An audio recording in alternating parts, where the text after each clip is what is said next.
guys. Ang mugid eh. Layan pagit ko yung manghihig. Ang hindi nyo sir, plano. May share tayo. Back to kan na naman. Back to reality. Back to reality na naman.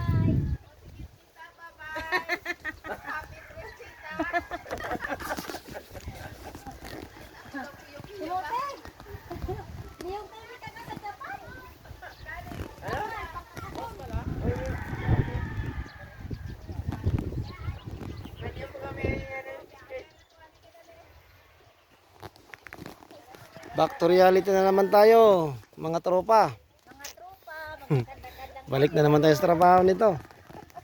Kaya salamat sa inyong suporta. Tuloy nyo lang po para siyempre, para makatulong din sa kapwa. Napakalaga yun. Salamat po.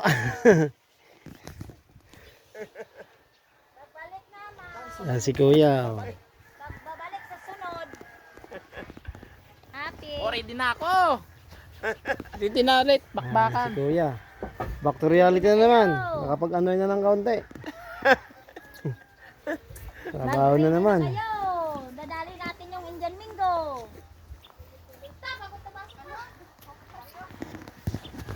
Ang imo yan. Lulubin. Balik ulit tayo rito. Oh. Ayos yung gamit natin. Oh. Konti lang yan. Uminom natin ang alak. Lagaw naman di. Oh, kung lulubin po. Bakit hindi?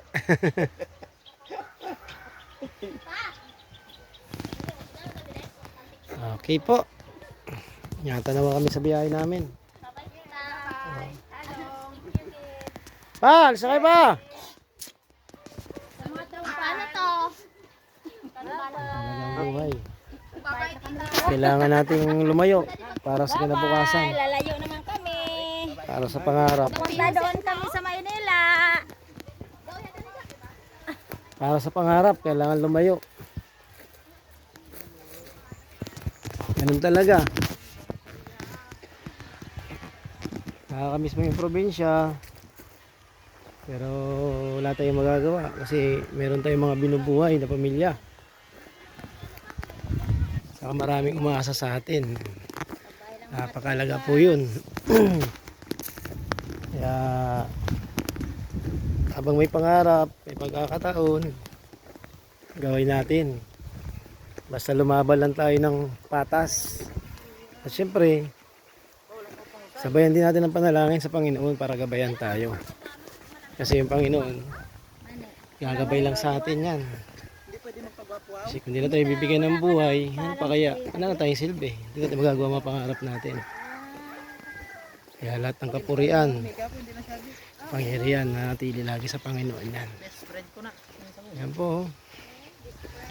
Medyo Best friend of the best friend. maglalakad na lang tayo, Jeff, no? Palabas, no?